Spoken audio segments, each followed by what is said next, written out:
साथियों नमस्कार, स्वागत है आपका अपने YouTube channel let's crack TT पर। दोस्तों मैं यहाँ पर आपको प्रतिदिन जो क्लासें देता हूँ वो आपको देता हूँ हिस्ट्री की क्लास है। तो दोस्तों मैं आपको यहाँ पर जो क्लास है पिछली क्लास दे चुका हूँ, तो मैं आपको उसमें बता रहा था या मैंने आपको बताया या उसमें पढ़ाया, जो आप समझें वो आप अपने पास में शब्द रख लीजिएगा, बाकी उससे आगे बढ़ते हैं। तो दोस्तों मैं ये बता रहा था आपको, मैंने उसमें पढ़ाया आपको भारत का इतिहास, और भारत के इतिहास के स्रोत की हम अगर बात करें तो भारत के जो इतिहास है उसके स्रोत हमें कहाँ कहाँ से प्राप्त होते हैं और कैसे कैसे हमें पता चलता है कि भारत का इतिहास कैसे था। तो दोस्तों उसमें मैंने आपको यहाँ पर बताया था, क्या बताया था उसमें मैंने जो भारत का इतिहास की जब हम बात कर रहे थे तो मैंने इसे 3 भागों में डिवाइड किया था। पहला आपका था यहाँ पर ब्राह्मण साहित्य था दोस्तों, ठीक है। दूसरा यहाँ पर मित्रों, यहाँ पर ब्राह्मण साहित्य था पहला। दूसरा यहाँ पर था आपका अब्राह्मण साहित्य था, अब्राह्मण साहित्य था आपका। इसके पश्चात आपने यहाँ पर देखा कि इसमें मैंने आपको कराया पुरातत्व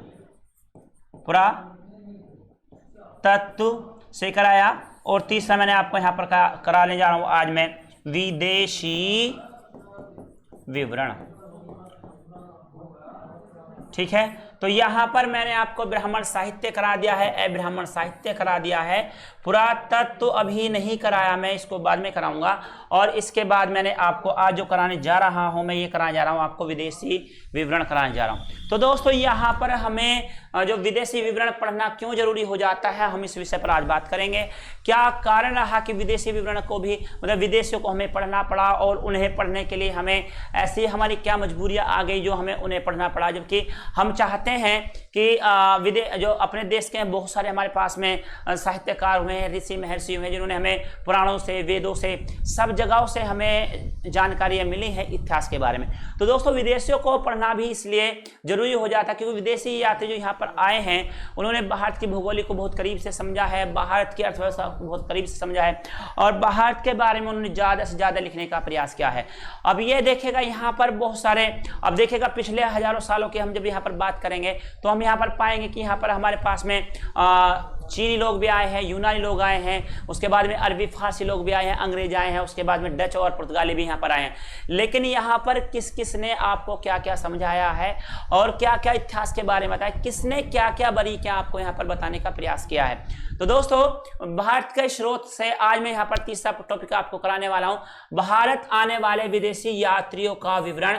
अब विवरण जो है आप लोगों को किस किस तरह से यहाँ पर दिया है, कौन कौन यहाँ पर आए हैं, उन पर आज हम पूर्णतः अच्छे से एकदम विस्तृत जानकारी के साथ में इस पर हम आज अध्ययन करेंगे, ठीक है साथियों। इसी के साथ आगे बढ़ते हैं। दोस्तों मैं आपको बता देता हूँ, ये आपका जो चैनल है लेट्स क्रैक टीटी, इस पर आपके लिए UP TET, super TET, REET, MP TET, GT, PGT, ETC और सभी जो आपके तमाम टैट होने वाले हैं सबकी यहाँ पर तैयारी कराई जाती है। तो दोस्तों आप यहाँ पर बने रहिएगा हमारे साथ में। अगर आपको लगता है अच्छा तो आप इस चैनल को सब्सक्राइब कीजिएगा और हमारे साथ जुड़िएगा, क्योंकि यहाँ पर पूरे दिन लाइव क्लास से आपको मिलती रहती हैं। मैं सचिन कुमार निगम यहाँ पर आपको 7 बजे जनरल अवेयरनेस की क्लास देता हूँ और आपकी इतिहास क्लास में यहाँ पर करा रहा हूँ जो आपकी अब चल भी रही है। तो दोस्तों आगे बढ़ जाएंगे। यहाँ पर भारत आने वाले विदेशी यात्री का विवरण निम्न प्रकार है। अब देखिएगा भारत आने वाले जो विदेशी यात्री हैं उनका विवरण यहाँ पर निम्न प्रकार है। अब यहाँ पर उन्हें हमने 3 खंडों में बांटा है। अब यहाँ पर कौन कौन से वो खंड आपके सामने आने वाले हैं वो भी मैं आपको यहाँ पर बताऊंगा, ठीक है। शुरुआत करते हैं। भारत आने वाले विदेशी यात्रियों का विवरण निम्न प्रकार है। निरियाक्स, मैगस्थनीज, फायान, हैंसांग, अल ब्रूनी मुख्य रूप से भारत आने वाले यात्रियों में से एक रहे हैं। यूनानी यात्री, चीनी यात्री और मुस्लिम यात्री थे। यानी कि अब यहाँ पर देखेगा ये सभी जो यात्री आपके रहे हैं ये यूनानी यात्री रहे हैं, और ये चीनी यात्री रहे हैं, ये आपके मुस्लिम यात्री रहे हैं। अब जो यूनानी यात्री हैं ये कब आए हैं, अगर हम यहाँ पर निरियाक्स की बात करते हैं तो निरियाक्स जो आया था आपका, तो इसको आप पाएंगे कि ये है सिकंदर के साथ में आया था, ठीक है। उसके बाद मैगस्थनीज आया है यहाँ पर, वो भी यूनानी रहा है। लेकिन उसके बाद अगर बात यहाँ पर की जाए कि चीनी यात्री कौन से हैं आपका, तो दोस्तों चीनी जो है आपका यहाँ पर फायान है, आपका हैंसांग है, ईशियांग है इत्यादि, वो रहे हैं यहाँ पर जो चीन से यहाँ पर यात्री आए हैं और चीन की सभ्यता के से निकल करके भारत की सभ्यता में आकर यहाँ पर रहे और वर्षों तक यहाँ पर अध्ययन किया। बौद्ध धर्म के अध्ययन के लिए लोग यहाँ पर आए थे और उसके साथ साथ यहाँ पर भारत की भौगोलिक स्थिति पर भी अध्ययन अध्ययन किया और उसकी जो उस समय की वर्तमान स्थिति अपनी पुस्तकों में इन्होंने लिखा।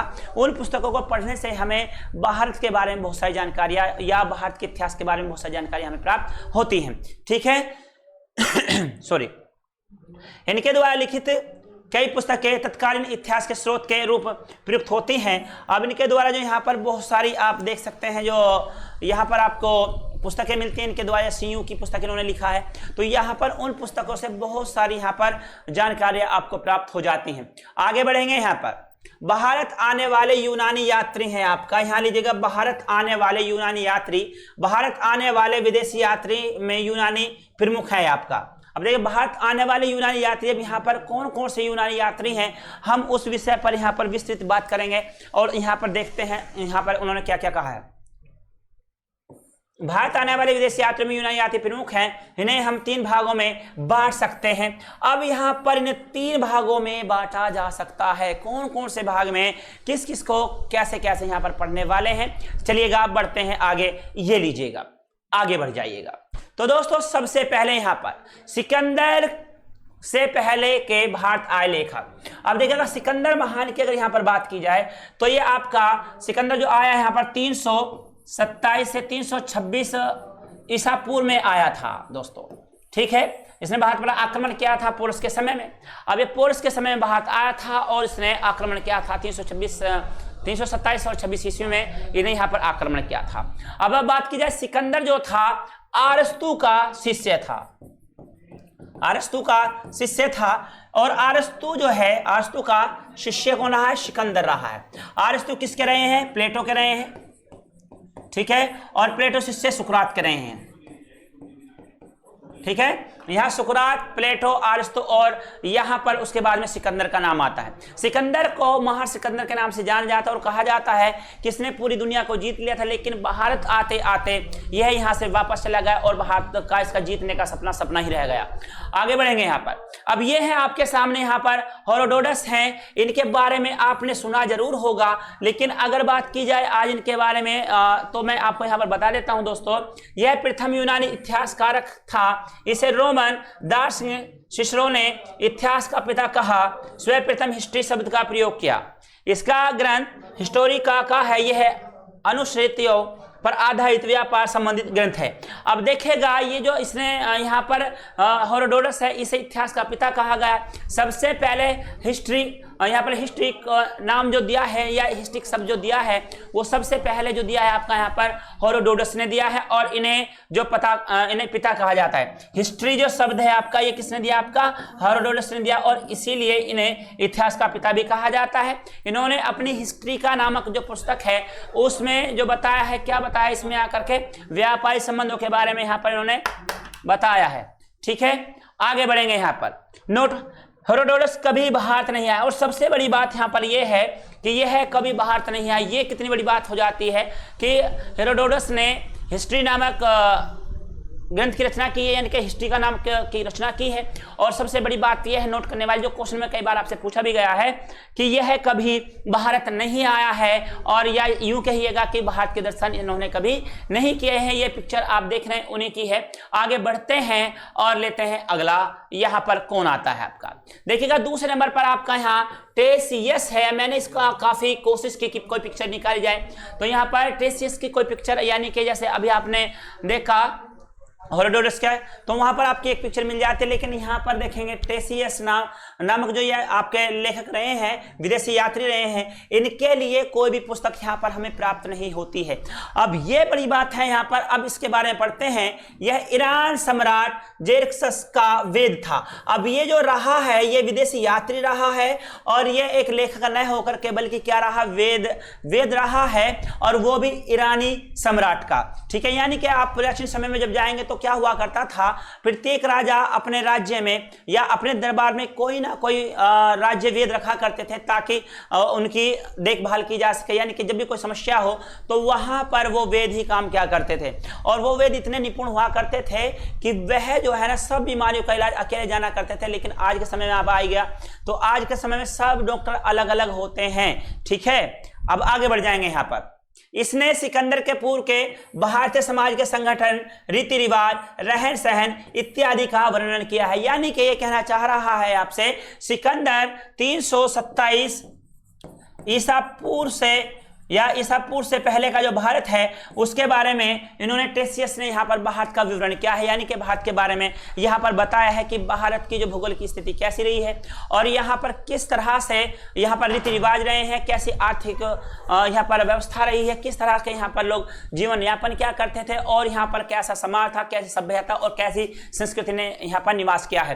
तो यहाँ पर देखेंगे यह ईरानी सम्राट जेरेक्स का वेद था। इसने सिकंदर के पूर्व के भारतीय समाज के संगठन, रीति रिवाज, रहन सहन इत्यादि का यहाँ पर खुल करके वर्णन क्या है और इनका नाम जो है आपका टेसियस था। यहाँ पर आगे बढ़ेंगे, यहाँ पर अगला क्वेश्चन आगे बढ़ते हैं। यहाँ पर क्वेश्चन नहीं है, माफी चाहेंगे, दीजिएगा। सिकंदर के साथ भारत आए लेखक है। अब देखिएगा जब सिकंदर भारत आया तो उसके साथ बहुत सारे लेखक चल करके आए थे और उन लोगों ने अपने अनुभव के आधार पर भारत के बारे में बहुत सारी यहाँ पर जानकारियां दी हैं और बताया भारत के बारे में यहाँ पर। ठीक है, तो यहां पर देखिए कौन कौन है आपका, मैं अभी बताया था आपका निरियाक्स है। निरियाक्स जो है आपका यहां पर सिकंदर के साथ चल करके भारत आया और उसने ही बताया था यहाँ पर भारत के बारे में बहुत सारी बातें यहाँ पर बताई थी। ठीक है, ओनेशिक्रिट्स है आपका और स्ट्रोबुल्स है आपका, ये तीनों लेखक के भारत पर आक्रमण के समय आए थे। अब ये तीनों जो आए हैं यहाँ पर, ये कहीं ना एक बात तो मैं आपको यहाँ पर बता देता हूँ, स्पष्ट कर देता हूँ। जैसे यहाँ पर निरियाक्स है, यह थल सेना का सेनापति रहा है, जबकि आपका ओनेशिक्रिट्स आपका यहाँ पर जल सेना का रहा है। तो यहाँ पर इन्होंने इस तरह से डिवाइड किया हुआ था और ये कहीं ना कहीं सिकंदर के सेनापति भी थे लेखक के साथ साथ में, और जो सेनापति थे उन्होंने ही यहाँ पर इन अपने अपने अनुभव को लिखा, साझा किया और बताया भारत के बारे में। तो हमें बहुत सारी जानकारियां आपको यहाँ पर सिकंदर के साथ आए हुए लेखकों से भी मिलती है, जिनको आप निरियाक्स, ओनेशिक्रिट्स और अरिस्टोबुलस के नाम से भी जानते हैं। ठीक है, आगे बढ़ जाएंगे। अब यहां पर देखिएगा सिकंदर के बाद भारत आए लेखक कौन से हैं आपका।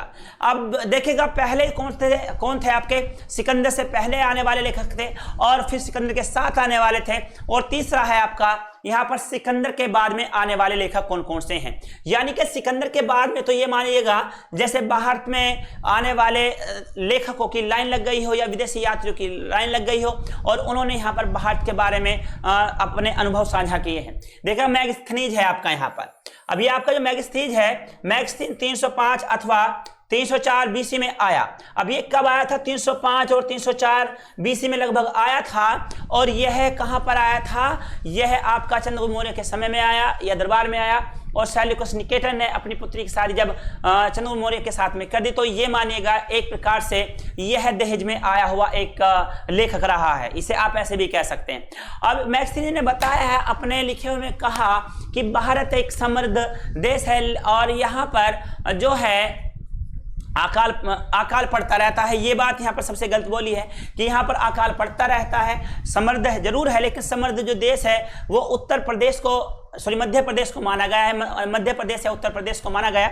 यानी कि भारत का मध्य या उत्तर भाग जो है वो काफी समृद्ध रहा है। यहाँ की जो रीति रिवाज की अगर बात की जाए तो उसमें देखता है, ये कहता है कि यहाँ पर सब लोग जो है काफी परिफुल्लित हैं, समृद्ध लोग यहाँ पर निवास करते हैं, और यहाँ पर दास प्रथा दूर से दूर तक भी दिखाई नहीं देती है। ना यहाँ पर गुलाम दिखाई देते हैं, ना दास प्रथा दिखाई देती है, और यहाँ पर छोटे बड़े का कोई भेदभाव नहीं है। ऐसी बहुत सारी बातें इन्होंने यहाँ पर बताई है, जो कहीं ना कहीं इन तथ्यों पर अगर देखा जाए तो वो बहुत सारी बातें यहाँ पर गलत भी रही हैं। अब यहाँ पर मैगस्थनीज ने लिखा है वो इंडिका नामक पुस्तक लिखी है, जो बड़ी महत्वपूर्ण पुस्तक है, और उसमें भारत के जो रीति रिवाज है उसके बारे में उन्होंने बताया है, भारत की भौगोलिक स्थिति के बारे में बताया, भारत की रीति रिवाज के बारे में, और भारत में किस तरह से क्या क्या होता रहा है उसके बारे में यहाँ पर मैगस्थनीज ने बताया। मैगस्थनीज जो आया है यहाँ पर 305-304 बीसी में आया, और यहाँ पर 298 ईसा पूर्व तक यहाँ पर ये रहा, और उसके बाद में ये वापस लौट गया। और इसी बीच यहाँ पर जो इसने रचना की है वो इंडिका नामक पुस्तक की यहाँ पर रचना की है। यह सेल्यूकस निकेटर का राजदूत बनकर चंद्रगुप्त मौर्य के पाटलिपुत्र दरबार में आया था। अब देखिएगा सेल्यूकस निकेटर की जो बेटी थी उसकी शादी जो हुई है यहाँ पर किससे हुई है, आपका यहाँ पर चंद्रगुप्त मौर्य से हुई है, क्योंकि सेल्यूकस निकेटर को चंद्रगुप्त मौर्य ने जो है हरा दिया था। तो चंद्रगुप्त मौर्य से खुश होकर के सेल्यूकस निकेटर ने संधि को माना, उसकी अधीनता स्वीकार कर ली और अपनी बेटी की शादी जो है चंद्रगुप्त मौर्य के साथ में कर दी। अब यहाँ पर ये आगे बढ़ते हैं, पाटलिपुत्र में ये हुआ यहाँ पर आकर के, और यहाँ पर मैक्सिनियस को भेज दिया गया। इसका जो ग्रंथ है वो इंडिका नामक ग्रंथ लिखा गया जो ग्रीक भाषा में लिखा हुआ है, परंतु यह मूल स्वरूप में उपलब्ध नहीं है। अब देखिएगा ये मूल रूप से यहाँ पर उपलब्ध आपका है भी नहीं जो इन्होंने यहाँ पर ये लिखा है, ठीक है। इसके बाद में परंतु यह मूल स्वरूप में उपलब्ध नहीं है। इंडिका के उदाहरणों का उल्लेख स्ट्रेबो, एरियन, स्टीन ने भी किया है। अब देखिएगा ये अलग है, आपका स्ट्रेबो है, आपका एरियन है, आपका जस्टिन है, आपका ये जो है यहाँ पर ये भी लेखक रहे हैं और सिकंदर के बाद यहाँ भारत में आए हैं, और इन्होंने भी अपने अपने यहाँ पर जो है अनुभव साझा किए हैं और भारत के बारे में ज़्यादा से ज़्यादा जानकारी देने का इन्होंने प्रयास किया है। तो यहाँ पर आप देखते हैं दोस्तों, यहाँ पर जो है मैक्सिनियस ने जो बताया और ये सब उन्होंने भारत के बारे में बताया था, मैंने आपको काफ़ी बताया। और अगर आपने नहीं देखा है तो मैक्सिनियस कुछ इस तरह से दिखाई देते थे, देखने में कुछ इस तरह के व्यक्ति थे। आगे बढ़ेंगे यहाँ पर इंडिका में मौर्य काल के समाज। अब जो इन्होंने इंडिका नामक पुस्तक लिखी है जो बड़ी महत्वपूर्ण पुस्तक रही है, इस पुस्तक की अगर हम यहाँ पर बात करते हैं तो हम यह पाते हैं कि जो इंडिका नामक पुस्तक लिखी गई है वह पुस्तक जो बताती है मौर्य काल के बारे में बताती है, मौर्य शासन के बारे में आपको बताती है, मौर्य समाज के बारे में आपको बताती है, ठीक है। उसमें संस्कृति के बारे में बताता है, आपको नगर प्रशासन का वर्णन यहाँ पर आपको मिल जाता है, यानी कि यहाँ का नगर शासन प्रशासन सब बात आपको यहाँ पर बताता है, संस्कृति आपको बताता है, सभ्यता बताता है, नगर प्रशासन बताता है, शासन बताता है, यहाँ पर क्रियाकलाप और कीर्तियों को भी बताता है। ये सब चीजें आपको यहाँ पर इंडिका नामक पुस्तक में बताई जाती है, जिसे लिखा गया है किसके द्वारा, यहाँ पर मैक्सिनियस के द्वारा लिखा गया, ठीक है। मौर्य काल में दास प्रथा का प्रचलन नहीं था। अब देखिएगा इस बात को यहाँ पर बताया गया कि मौर्य इंडिका में मैंने अभी आपको बताया था कि भारत जो है बड़ा समृद्ध देश बताया है उन्होंने, और उन्होंने कहा है कि यहाँ पर दास प्रथा नहीं थी। इट मीन से कहना चाहता है कि जब मौर्य काल की अगर बात करते तो मौर्य काल में दास प्रथा नहीं थी। अब आप देखते हैं कि यहाँ पर शूद्र अति शूद्र के बारे में आपने बहुत सारी बातें सुनी होंगी, यानी कि वो कहता है कि यहाँ पर ऐसा कुछ भी नहीं था, सब लोग यहाँ पर समृद्ध थे, ठीक है। इसी के साथ में लकड़ी से भी भवनों का व राजमहलों का निर्माण किया जाता था। अब देखेगा यहाँ के जो राजभवन थे जो यहाँ पर पाटलिपुत्र में उसने देखा है और उसने बताया, अपना अनुभव साझा किया। उसने कहा यहाँ पर जो भवन बनते हैं और राजमहल बना करते थे वो लकड़ी के बनाया करते थे, यानी कि लकड़ी से महलों को बनाया जाता था और लकड़ी से ही राजमहलों को और भवनों को यहाँ पर बना करके तैयार किया जाता था दोस्तों। तो ये इसने इंडिका में सारी जानकारी आपको दी है, बहुत अलग और विशेष तरीके से इन्होंने आपको बताया है, ठीक है। आगे बढ़ते हैं। भारत का सबसे बड़ा नगर पाटलिपुत्र था। अब देखिएगा इंडिका पुस्तक बताती है आपको कि उस समय में जो मैक्सिनियस ने बताया कि उस समय जो देखते हैं इंडिका पुस्तक ये बताती है कि उस समय का सबसे बड़ा जो नगर है वो पाटलिपुत्र है, जिसे आप पटना के रूप में जानते हैं, और ये बिहार में स्थित और बिहार की राजधानी भी है, ठीक है। जो गंगा नदी और सोन नदी के संगम पर स्थित है, आपका कहां पर है, आपका गंगा नदी और सोन नदी के संगम पर यह स्थित है, और यह आपका पाटलिपुत्र के नाम से जाना जाता था उस समय में। अब यहाँ पर बहुत बड़ी बात उन्होंने फिर से कही है। मैंने शुरू में बताया था कि मैक्सिनियस ने कहा है कि यहाँ पर अकाल नहीं पड़ा, अकाल नहीं पड़ता था, सॉरी अकाल पड़ता था उस समय का, माफी चाहूंगा, अकाल नहीं पड़ता। और दूसरी बात है यहाँ पर दास प्रथा नहीं मिलती है। तो दूसरी बात यहाँ पर मैक्सिनियस के अनुसार भारत में कभी अकाल नहीं पड़ा है, ये बात उन्होंने कही, जबकि अकाल यहाँ पर पड़ा है, ये बात यहाँ पर देखने के लिए कई बार आपको मिलती है। तो उन्होंने ये बात भी यहाँ पर कही है, यानी कि मैक्सिनियस ने कितनी बातें आपको यहाँ पर बताई है। मैक्सिनियस ने यहाँ पर बताया कि यहाँ पर दास प्रथा नहीं है, समृद्ध देश है, समृद्ध लोग निवास करते हैं, यहाँ के भवन जो हैं लकड़ी के बने होते हैं और यहाँ के राजमहल भी लकड़ी के बने होते हैं, वहाँ लकड़ी का प्रयोग किया जाता है। इसके साथ साथ उन्होंने कहा दास प्रथा यहाँ पर है नहीं, और यहाँ पर जो है अकाल नहीं पड़ता। और एक बहुत बड़ी बात है जो इसमें नहीं लिखी हुई है, मैं आपको बता देता हूँ। मैक्सिनियस ने कहा कि सबसे अच्छी जो कॉटन है, सबसे अच्छी जो रुई है पूरे विश्व में, वो भारत के पास में है, यानी कि सबसे अच्छी जो कपास है भारत के पास में पैदा होती है। ऐसा मैक्सिनियस ने अपनी पुस्तक में लिखा है और आपको बताया है, ठीक है। तो यहाँ पर मैक्सिनियस से बहुत सारी जानकारी आपको मिलती है, ये आपने समझा होगा और समझा भी अपने अंतर्मन में उतार लिया होगा। भारत का इतिहास लिखने वाला प्रथम विदेशी इतिहासकार मैक्सनीज था। अब देखिएगा यहाँ पर बहुत सारे लोग जैसे आपको आए हैं, जैसे मैंने अभी बताया आपको यहाँ पर आपने देखा सेल्यूकस निकेटर आया यहाँ पर, ठीक है, हेरोडोटस आया, इन सब ने लिखा जरूर है यहाँ पर, लेकिन सबसे पहले अगर भारत के बारे में अधिक से अधिक और विस्तृत लिखने का प्रयास किया है तो यहाँ पर मैक्सनी ने किया, और मैक्सनी ने यहाँ पर भारत के इतिहास के बारे में सबको बताया है। नोट करने वाली बात है, विदेशी इतिहासकार मैक्सनी ने सबसे पहले यहाँ पर लिखा है। आगे बढ़ जाएंगे, यहाँ पर ये लीजिएगा, अब है आपका डाइमेक्स है। ये देखेगा एक यहाँ पर जो है यहाँ पर डाइमेक्स है, ये एक लेखक हैं ये भी, और डाइमेक्स ने जो बताया भारत के बारे में कितना बताया यहाँ पर देखिएगा।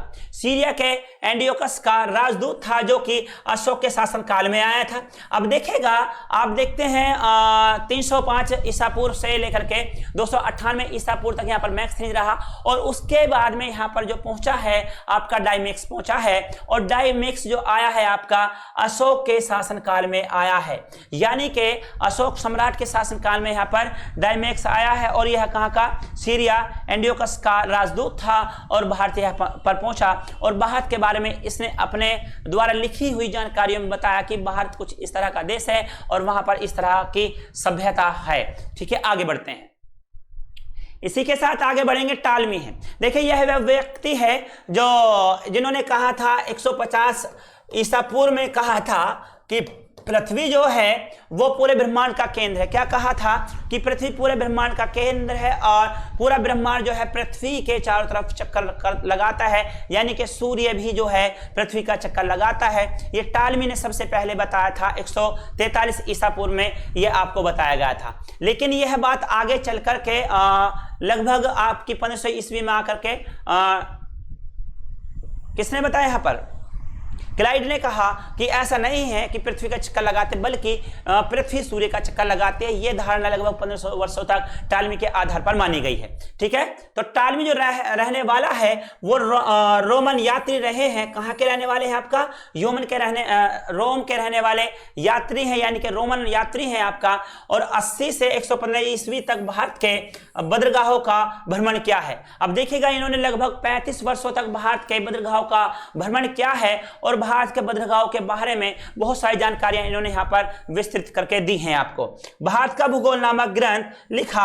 अब इन्होंने यहाँ पर जो टालमी ने लिखा है भारत का भूगोल, और उसी भूगोल में बताया था कि पृथ्वी का पूरा ब्रह्मांड चक्कर लगाता है, यानी कि पृथ्वी की परिक्रमा जो करता है पूरा ब्रह्मांड करता है। ब्रह्मांड जो है, पृथ्वी जो है ब्रह्मांड का केंद्र है, जबकि आप ये देखते हैं ये आपका केंद्र नहीं है, बल्कि बहुत छोटा सा एक अंश है पूरे ब्रह्मांड का। और पृथ्वी खुद जो है सूर्य की परिक्रमा करती है, और सौर मंडल का जो पिता है सूर्य को माना गया है, और पृथ्वी उसी की परिक्रमा करती है।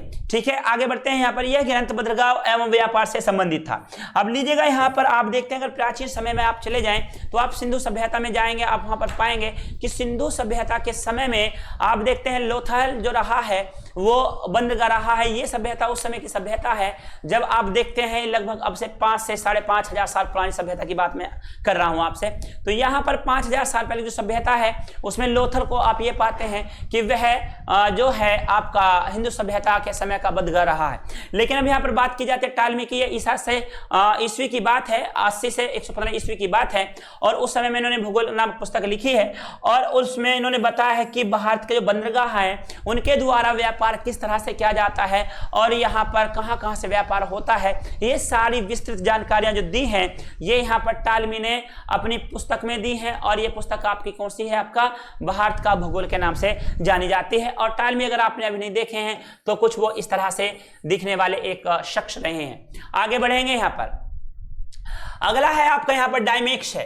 ठीक है, डाइमेक्स जो है ये भी सीरिया के एक राजदूत रहे हैं। ठीक है, यहाँ पर अभी बताया था मैंने आपको, ये डाइमेक्स हैं और ये सीरिया के राजदूत रहे हैं। सीरिया के एंटियोकस के राजदूत था जो कि अशोक के शासनकाल में आया था, और उसने भारतीय सभ्यता और संस्कृति के बारे में खुल करके बताया है। ठीक है, आगे बढ़ जाइएगा। अगला है आपके पास में डायनोसियस। ठीक है। अगला यहाँ पर डायनोसियस है आपका, यह भी सीरिया के एंडोयकस का राजदूत था जो कि अशोक के शासनकाल में आया था।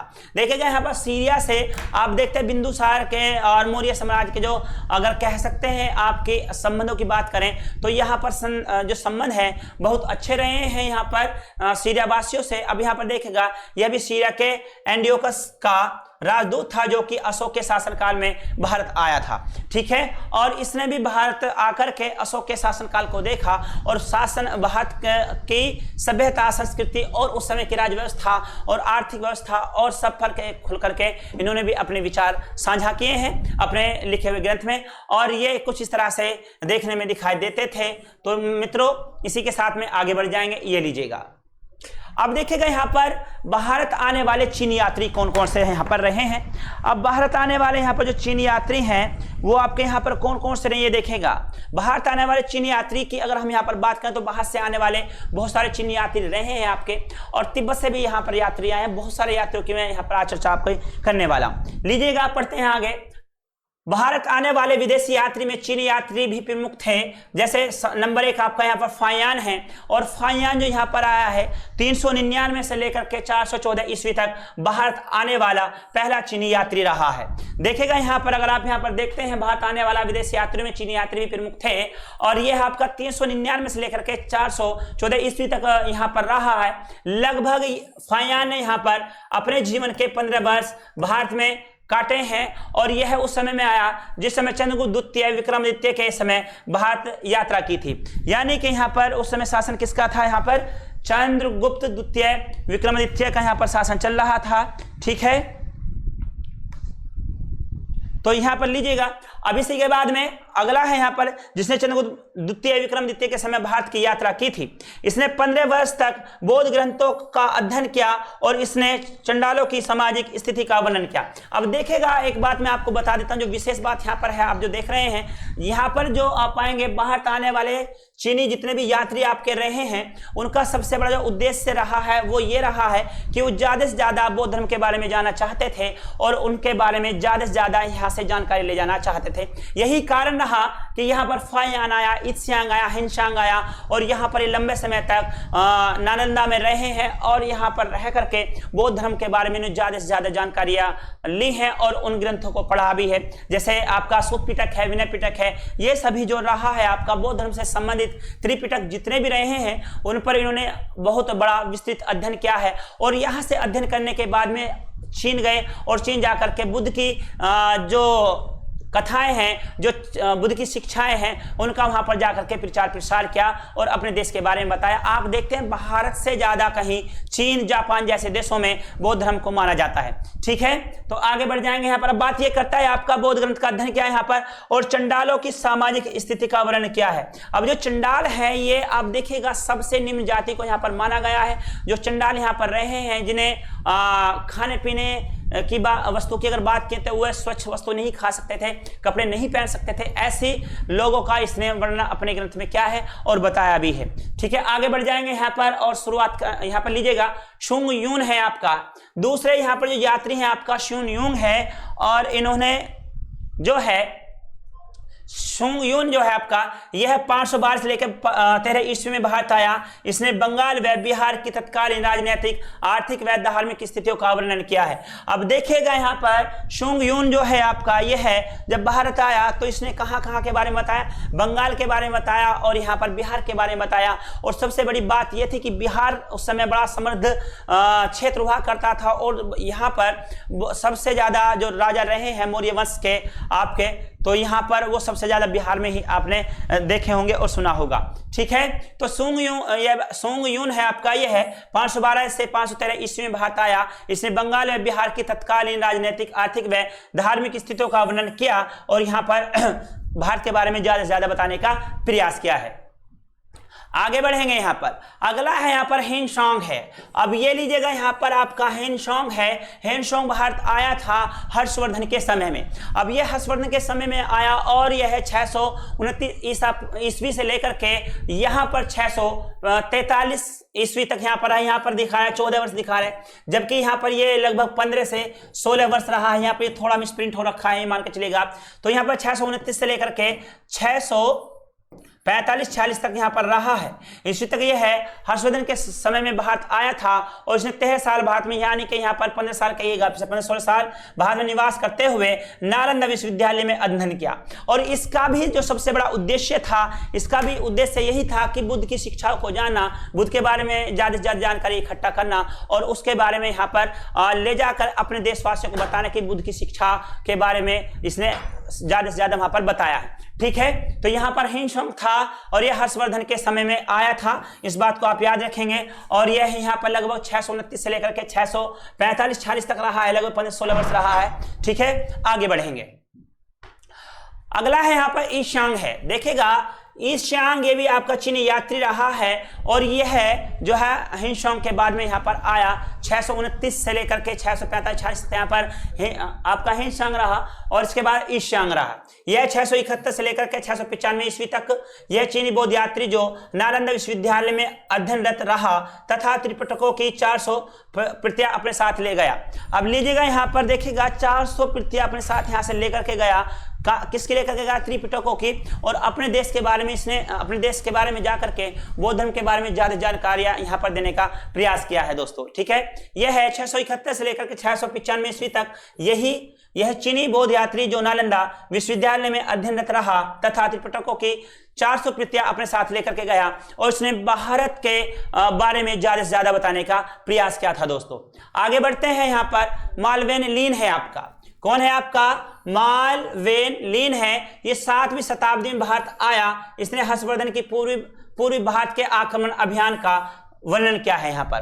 तो देखिएगा यहाँ पर मालवेन है और ये 7वीं शताब्दी में आया था और इसने जो है यहाँ पर हर्षवर्धन की पूर्व भारत के आक्रमण अभियान का वर्णन किया, यानी कि जो हर्षवर्धन से पहले आक्रमण हुए हैं उनके बारे में मालवेन लीन ने बताया कि यहाँ पर जो हुआ है उसके बारे में ज़्यादा से ज़्यादा जानकारियाँ इन्होंने यहाँ पर दी हैं। ठीक है, आगे बढ़ेंगे। यहाँ पर अगला है यहाँ पर चाओ जू कुआं।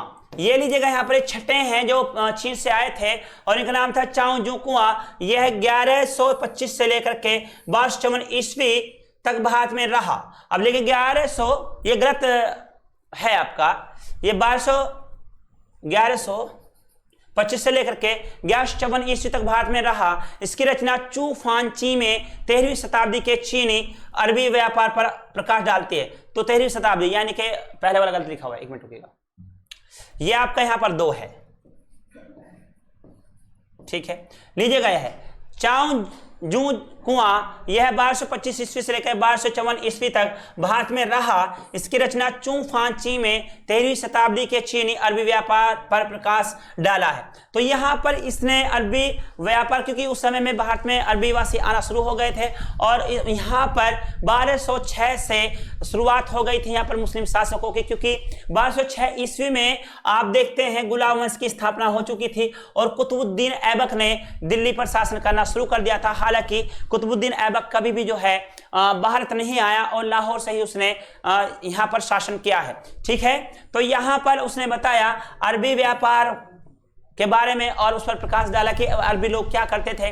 अगर बात की जाए यहाँ पर थोड़े सूक्ष्म शब्दों में तो आप यह पाएंगे कि जो अरबी लोग रहे हैं उनका भारत आने का जो उद्देश्य रहा वो क्या था। तो दोस्तों मैं बता देता हूँ, यहाँ पर वह जो लोग हैं यहाँ पर इसलिए आए क्योंकि वह अपने धर्म का प्रचार प्रसार करना चाहते थे और उसके साथ साथ यहाँ से लूटपाट क्या करते थे और अपने आप को, अपनी अर्थव्यवस्था को, अपने देश को समृद्ध बनाने का काम करते थे। लेकिन 1206 ईस्वी में आकर के पूर्णतः उन्होंने यहाँ पर सत्ता अपने हाथों में ले ली और उस पर राज करना शुरू कर दिया। ठीक है, अगला ये लीजिएगा, आगे बढ़ते हैं। अब देखिए भारत में आने वाले मुस्लिम यात्री हैं। अब ये लीजिएगा भारत में आने वाले जो मुस्लिम यात्री हैं, अब हम उनकी बात यहाँ पर करेंगे। भारत में आने वाले जो मुस्लिम यात्री हैं उसको देखिएगा। ठीक है, देखिए भारत आने वाले विदेशी यात्रियों में मुस्लिम यात्री भी प्रमुख थे। ये 9वीं शताब्दी में भारत आए हैं। अब ये देखिए भारत आने वाले मुस्लिम यात्री जितने भी हैं आपका, वह भारत आने वाले विदेशी यात्री मुस्लिम यात्री भी प्रमुख थे। ये 9वीं शताब्दी में भारत आए हैं क्योंकि यहाँ पर 712 ईस्वी में मोहम्मद बिन कासिम ने पहला आक्रमण भारत पर किया, लेकिन उस समय में क्या करते थे, यहाँ पर आक्रमण करते थे और वापस चले जाते थे। लेकिन जब 9वीं शताब्दी शुरू हुई उस समय में आकर के यहाँ पर क्या हुआ, उनके साथ में यहाँ पर इतिहासकार भी आने लगे और भारत के बारे में ज़्यादा से ज़्यादा जाना और उस पर उन्होंने लिखना शुरू कर दिया था दोस्तों। ठीक है, अब देखेगा यहाँ पर सबसे पहले जो मिलता है आपको, यहाँ पर इन्हें मुर्दाबाद खुर्दा दब है, यहाँ पर इन्हें खुर्दा दब, ये जो है आपका 864 ईस्वी में भारत आया। इसकी रचना किताबुल मसालिक बल ममालिक है। अब देखेगा इसका जो है आपका, इसने जो लिखा है किताबुल मसालिक बल ममालिक है, ये एक पुस्तक का नाम है इनकी, और इन्होंने इसके बारे में यहाँ पर इसमें भारत के इतिहास के बारे में ज्यादा आपको बताया है। ठीक है, जिसमें 9वीं शताब्दी के समय में राजनीतिक सामाजिक दशा संचार मार्गों व राज्यों का वर्णन किया गया है आपका। अब यहाँ पर क्या क्या बताया, राजनीति के यहाँ पर बताया गया है आपको, राजनीति के बारे में, सामाजिक दशा के बारे में, संचार मार्ग व राज्यों के बारे में, यहाँ पर सब बातों पर प्रकाश डाला गया है इस पुस्तक के द्वारा। यानी कि यहाँ की अर्थव्यवस्था कैसी है, सामाजिक व्यवस्था कैसी है, यहाँ पर जो देख सकते हैं यहाँ पर जैसे राजमार्ग है, यानी कि यहाँ पर राजव्यवस्था ने किस तरह से यहाँ पर राजमार्गों का निर्माण कराया है, ये सब चीजें यहां पर उसने देखा और अपनी पुस्तक में लिख दिया। ठीक है, आगे बढ़ते हैं। अगला है यहां पर सुलेमान है। अब ये लीजिएगा, यहां पर सुलेमान नाम के एक ये भी इतिहासकार रहे हैं और ये भी 9वीं शताब्दी में भारत आया है। इसकी पुस्तक सिलसिला उतवा वारीख है। इसने राजपूत राजाओं का वर्णन किया है, क्योंकि देखेगा 9वीं शताब्दी की अगर हम बात करते हैं उस समय राजपूत राजाओं का यहाँ पर वर्चस्व था और राजपूत राजाओं के बारे में यहाँ पर पता चलता है। ठीक है, तो उसने जो लिखा है सुलेमान ने यहाँ पर राजपूत राजाओं के बारे में वर्णन किया है और उस समय कौन कौन से राजा थे, कौन कौन से राजा पराक्रमिक थे और किस राजा ने क्या क्या, उन सब के बारे में यह अपनी पुस्तक में यहाँ पर बताता है। ठीक है, इसने बंगाल के प्रसिद्ध मखमल की प्रशंसा की। इसने फ्रांस की खाड़ी से भारत होकर चीन की यात्रा की है। अब लीजिएगा, यह फ्रांस की खाड़ी से होते हुए यहाँ पर चीन की यात्रा पर निकल गया था और इसने भारत, फ्रांस और यहाँ से फिर जो है चीन की यात्रा इसने की है। और भारत का जो मखमल है उसके बारे में सबसे ज़्यादा प्रशंसा जो की है वो आपका सुलेमान ने की। जिस तरह से मैंने आपको बताया था कि भारत की जो कॉटन है उसके बारे में जो ज़्यादा से ज़्यादा बताया गया है वो किसके द्वारा बताया गया है, वो बताया गया है मित्रों, यहाँ पर सबसे ज़्यादा जो बताया है वो बताया है आपको कॉटन के बारे में मैग्स्थनीज ने, और यहाँ पर मखमल के बारे में बताया है आपको सुलेमान ने। ठीक है, आगे बढ़ते हैं। अगला है यहाँ पर अल मसूदी। अब ये लीजिएगा, यहाँ पर अल मसूदी हैं, इन्होंने अपने जो ग्रंथ है उसमें क्या क्या लिखा है यहाँ पर देखते हैं। यह 1957 ईस्वी में भारत आया। यह बगदाद का रहने वाला था। देखिए, अल मसूदी जो है ये कहाँ का था, ये बगदाद का रहने वाला था और इसने बहुत सारी जो यहाँ पर क्रियाकलाप देखी और यहाँ का जो शासन प्रशासन देखा, यहाँ की सभ्यता देखी, यहाँ का समाज देखा, यहाँ पर निम्न व उच्च वर्ग के बारे में इसने खुल करके लिखा, यहाँ की राज्य व्यवस्था के बारे में लिखा, राजपूतों के बारे में यहाँ पर लिखा और जो शासक अब तक यहाँ पर रह गए हैं उनके बारे में ज्यादा से ज्यादा इसने अपने ग्रंथों में लिखने का प्रयास किया था। ठीक है, इसने अब देखिए ये कहाँ से इसने क्या क्या किया है। इसने Iraq, Bharat, Asia minor, Sudan, चीन, अर्मेनिया, तिब्बत देशों का भ्रमण किया। अब ये देखेगा एक तरह का घुमंतु व्यक्ति रहा है, घुमक्कड़ व्यक्ति रहा। घुमक्कड़ होने का मतलब है यानी कि इसने काफी भ्रमण किया है, काफी घुमा है। और देखते हैं इसने इराक, भारत, एशिया, यहाँ पर माइनर, सूडान, चीन, अर्मेनिया, तिब्बत देश का भ्रमण किया। इसकी पुस्तक महरुल जहान है, इसकी पुस्तक महरुल जहान, इसकी पुस्तक आपने देखी होगी। आगे बढ़ते हैं, यहाँ पर लेते हैं अल ब्रूनी। अब देखिएगा जो अल ब्रूनी है ये बड़ा एक फेमस रहे हैं आपका अल ब्रूनी जो है। ठीक है, और अल ब्रूनी के बारे में आपने ज्यादा सुना भी होगा। इन्होंने बहुत सारी मतलब जो पुस्तक यहाँ पर लिखी है भारत के बारे में, इन्होंने बहुत कुछ भारत के बारे में लिखा और बताया है दोस्तों। ठीक है, अल ब्रूनी जो है आपका ये कब आया है, 1024 से लेकर के एक मिनट,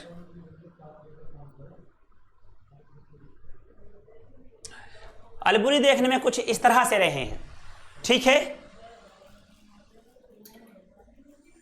लीजिएगा अल ब्रूनी ये है 1024 से 1030 ईस्वी में भारत आया, यह महमूद गजनवी के सोमनाथ आक्रमण के समय भारत आया था। अब देखिए सोमनाथ जो मंदिर है उस पर आक्रमण जो हुआ था वो कब हुआ था आपका यहाँ पर 1025 में या 1025 में ही हुआ था, ठीक है, उस समय में आया था, 1024-25 में आया था और यह 1030 ईस्वी तक भारत में रहा, यानी कि यह भारत में लगभग 6 वर्षों तक रहा। और इसने जो पुस्तक लिखी है उसके बारे में आपको बताऊंगा, ठीक है। यह महमूद गजनवी के सोमनाथ आक्रमण के समय आया और महमूद गजनवी ने 1001 ईस्वी से लेकर के 1025 ईस्वी तक लगभग 27 तक लगभग यहाँ पर 17 बार आक्रमण किया था भारत के ऊपर, ये याद रखिएगा। और यह उस समय का ही आया हुआ एक दार्शनिक लेखक रहा है और विदेशी यात्री रहा है, ठीक है। महान गणित एवं ज्योतिषीवाद था जिसने 4 जातियों का उल्लेख करते हुए शूद्रों की सबसे वृद्ध वर्णन किया है यहाँ पर। अब देखेगा जिसमें आप देखते हैं बहुत सारे यहाँ पर राइटर रहे, उन्होंने कहा है कि यहाँ पर जो है भारत समृद्ध देश है, यहाँ पर दास प्रथा नहीं है, यहाँ पर ऐसी ऐसी बातें कही हैं। तो वहाँ पर आकर के अलबरूनी बताता है कि यहाँ पर उसने सबसे ज्यादा वर्णन किया है, वो सबसे ज्यादा जो बताया है, सबसे ज्यादा बताने का प्रयास किया है यहाँ पर शूद्रों के बारे में बताने का प्रयास किया, क्योंकि भारत के अंदर जो व्यवस्था है वो किस तरह से यहाँ पर रखी गई थी। यहाँ पर 4 वर्णों में बांटा हुआ था, वर्ण यहाँ पर 4 थे। पहला यहाँ पर है ब्राह्मण है जिसे उच्च वर्ग माना गया, सेकंड पर यहाँ पर रखा था क्षत्रिय रहा, तीसरा यहाँ पर वैश्य था और चौथा यहाँ पर शूद्र था। और शूद्र को सबसे छोटा और अति मतलब सबसे निम्न माना गया है और यह कहा गया है कि यह जो है यहाँ पर इन 4 वर्गों की यहाँ पर सेवा करेगा, ठीक है। तो यहाँ पर अलबरूनी ने यह बताया आपको यहाँ पर आकर के महान गणित एवं ज्योतिषीवाद था जिसने 4 जातियों का उल्लेख करते हुए शूद्रों की सबसे बृहत्तम वर्ण क्या है। अब 4 जातियों से ब्राह्मण है आपका, क्षत्रिय आपका, वैश्य और आपका यहाँ पर शूद्र होता है। इसकी पुस्तक तहकीक हिंद और किताबुल हिंद है, ठीक है। इसने 2 पुस्तक यहाँ पर लिखी हैं, तहकीक हिंद और यहाँ पर किताबुल हिंद नामक 2 पुस्तक इसने लिखी हैं और उनमें भारत के बारे में ज्यादा यहाँ पर बताने का प्रयास किया है और इसे जो है यहाँ पर तोता हिंद भी कहा गया है, ठीक है। तो ये था आपका यहाँ पर अलबरूनी था। अलबरूनी ने सबसे ज्यादा यहाँ पर जो बताया है यहाँ पर भारत के बारे में बताने का प्रयास किया था, ठीक है। इसके बाद तिब्बत से कुछ यात्री यहाँ पर आए हैं, ठीक है। तारकनाथ आए हैं वहां से और तारकनाथ ने भी भारत के वर्ण के बारे में काफी बताया है। जो तिब्बत से रहने वाले हैं उन्होंने भारत का जो विशाल क्षेत्र है उस पर काफी बताया और उस पर काफी चर्चा की और अपनी पुस्तक में उन्होंने भी लिखा, ठीक है।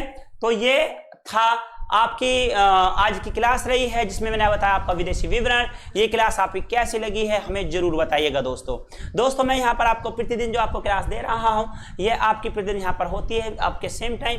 आप इस क्लास को करते रहिएगा। ये क्लास आपकी 8:10 पर शाम में होती है और आप इसको करते रहेंगे। ये इतिहास की क्लास है जो आपकी DSSB के लिए, आपका पैट के लिए, आपका उसमें TGPGT के लिए सबसे ज़्यादा महत्वपूर्ण यहाँ पर होने वाली है। तो दोस्तों आप हैं लेट्स क्रैक TET पर सचिन कुमार निगम के साथ में। अगर आपने अभी तक हमारा चैनल सब्सक्राइब नहीं किया है तो दोस्तों आपसे निवेदन है कि हमारे चैनल को सब्सक्राइब कर लीजिएगा। हमारी क्लास यहाँ पर सवेरे शुरू हो जाती है इस चैनल पर और सुबह से लेकर के यहाँ पर शाम तक सभी क्लासें आपकी चलती रहती हैं। तो ये आप जुड़ेंगे, आपको यहाँ पर बहुत ज़्यादा बेनिफिट होगा। आपको ये क्लासें यहाँ पर फ्री ऑफ कॉस्ट दी जाती हैं। तो दोस्तों ये आज की क्लास आपकी कैसी रही, कैसा आपको यहाँ पर लगा जरूर बताइएगा। मिलते हैं अगली वीडियो में अगले टॉपिक के साथ में। तब तक के लिए good day, good luck, good bye, जय हिंद।